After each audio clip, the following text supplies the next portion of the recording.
Alright, response video of sorts, kind of, maybe. Possibly. Looking down, just more than one camera. Yeah. Yeah, three cameras. Yay! Okay. Anyway, gotta set them up. So, close enough. Yes. Alright, Professor Anton video, but just the general subject, really, of, yeah, philosophy. What is the truth here?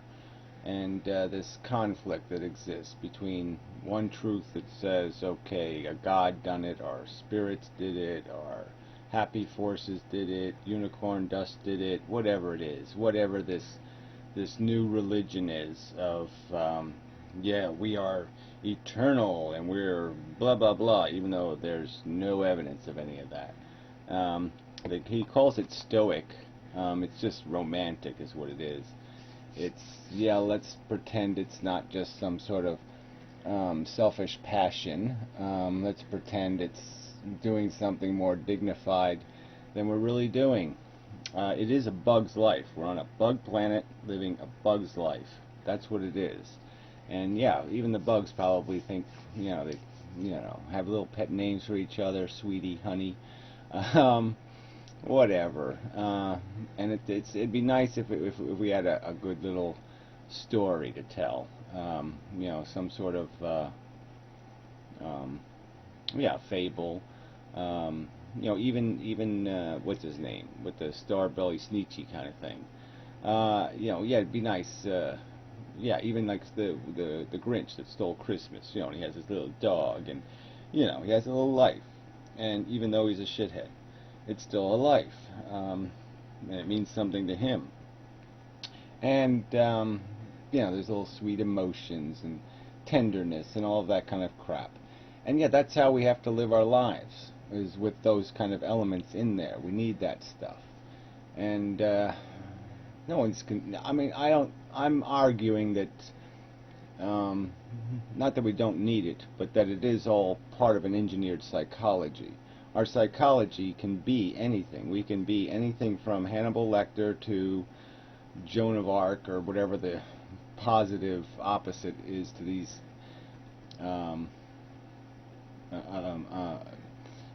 examples. I mean, human beings can be more of any one kind of individual human being that human beings are. I mean, we can all be you, or we could all be you, or we could all be you.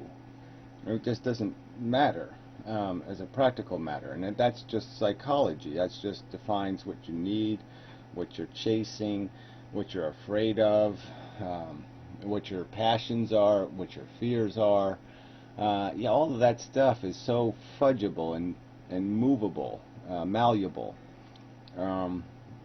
especially early in life. Okay, it's not too malleable as you get older. You do the old dogs don't learn new tricks, and then people just start rationalizing their stupid bigotries or their stupid addictions, okay, and that's all they end up doing. I mean, there's a lot of people rationalizing bigotry, just a personal dislike, and they just try to find some excuse for that hate, that dislike, that discomfort. And likewise with like eating meat or something, they'll just rationalize an excuse for them to continue their addiction. And worse, they're so desperate to justify their addiction, their psychology, that they will attempt to validate it, to make it sound like it's got some sort of credibility, like there's some sort of, we're doing something spiritual. And that's almost what Professor Anton's doing in his philosophy. It's this girly man philosophy. Let's try to take all the hard edges off life. Let's dull evolution. Let's round the corners. Let's make it a little pinker and prettier. And just try to find some way to squeeze his psychology through it, or what he perceived to be the more common human psychology that needs to have its ego stroked. You're eternal. You're doing eternitude and beyond, even though the facts point to a much cleaner, explicit plain truth, that you are your arrangement of neurology, and whether it stops because you die of natural causes, or I take a hammer and bash your brains in, or whatever, doesn't matter. Once this is destroyed, once this machine, once the CPU is smashed, it's like smashing the hard drive. You're not going to recover the data. It's gone. Probably a digital memory would be a better example, because once that's erased, it's erased. You're not recovering it. It's not going somewhere else. It's not existing somewhere else. The pattern of arrangement does not exist. There's no mirror of it floating around someplace.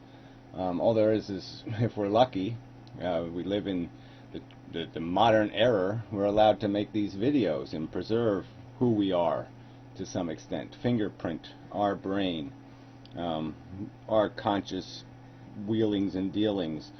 We can record them and put them here and say, okay, this is me, and even when I'm dead, this is going to be alive.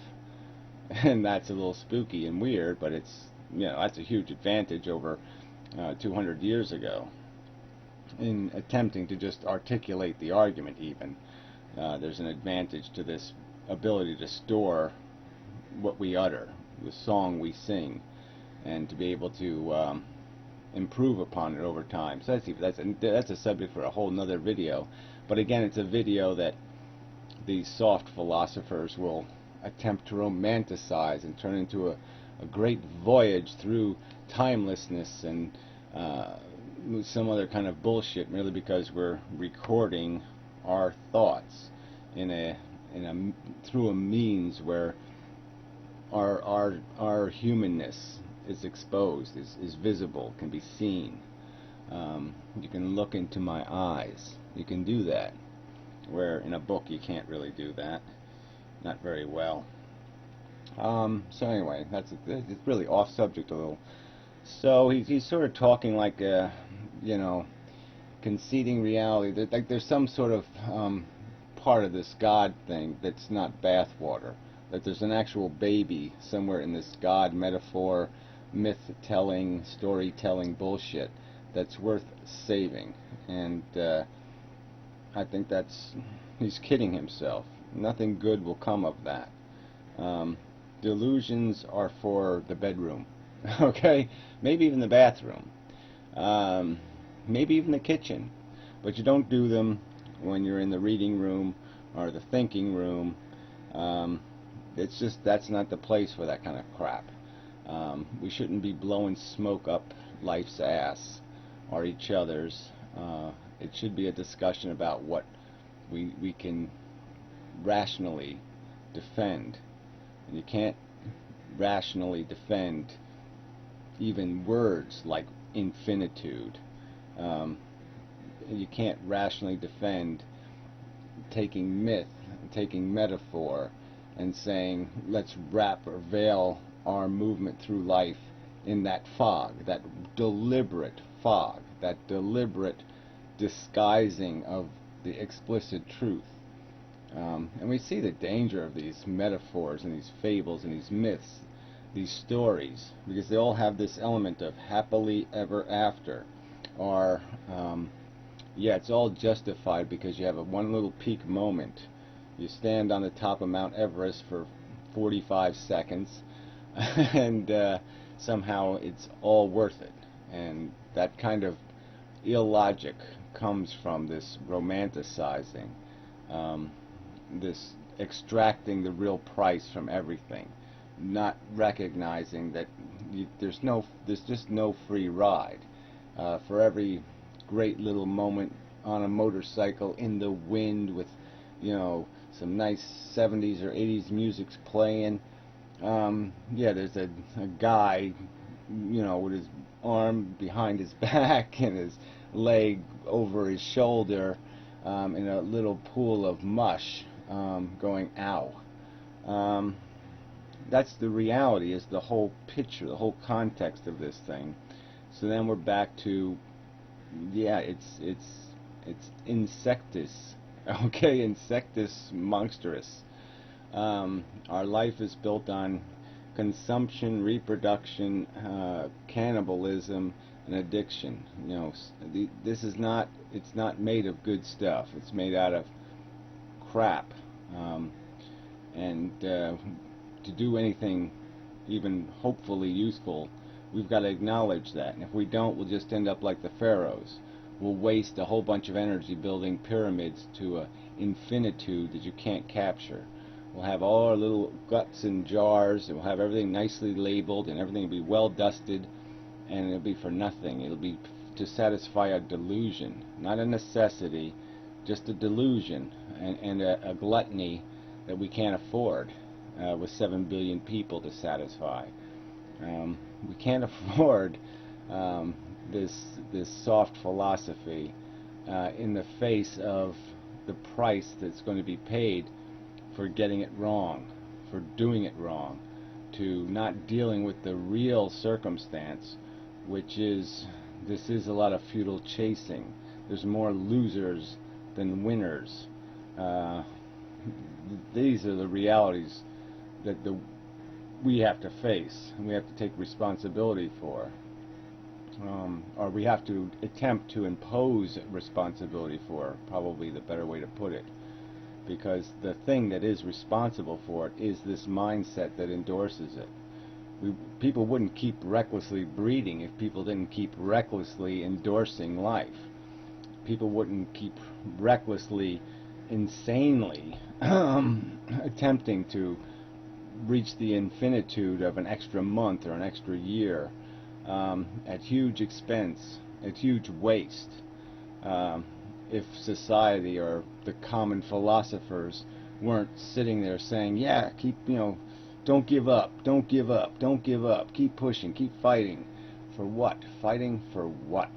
You know, to put it off another day, put it off another week, put it off another year. It's not going to work in our economy. That's what we've done. We keep putting off paying the bill, putting off paying the bill, and now we're dead. We're screwed. We're fucked. And in so many other areas, we're just fucking the game by not acknowledging that it's not a fairy tale. There's no happily ever after. There's only rationality and a best effort to minimize the losses and maximize the gains. And that should be the gain. That should be the game. There should be nothing else occupying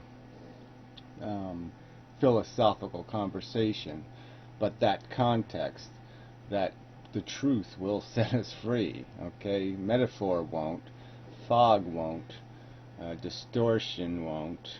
There's lots of words for that.